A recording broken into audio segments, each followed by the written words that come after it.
这个棒球台江雄鹰伫咧去年底成立球队，也若讲到这个球队的主场大碧湖棒球场正咧整修，高雄另外一座球场立德棒球场也伫咧修复。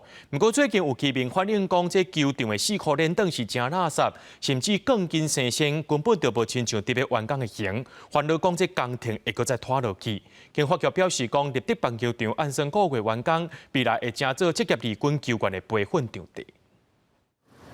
来到立德棒球场，外口停几台工程车，棒球场内面钢筋拢生鲜啊，壁底嘛有足侪壁损。立德棒球场一共50几年的历史，当年拢咧整修。市府伫去年10月又搁进行修复工程。民众表示，过去捌入去看球赛，毋望未来棒球场会当加办活动，但是无好好运用是真可惜。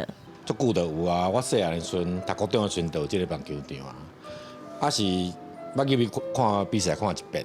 吼，伊即几冬来拢无啥物活动。住咧遮附近尔，还是感觉讲遮若有发展迄棒球场是足好的安尼。其实立德棒球场伫日本时期就有，是高雄第一座棒球场。过去因为设备伤旧，无符合规定，落尾无办比赛，就渐渐稀微。干来提供学校的棒球队来训练。去年底职棒台港雄鹰成军是以高雄为主场。高雄市棒球委员会主委表示，这若是作为培训二军球员也袂歹，毋望未来会使继续办国际赛事。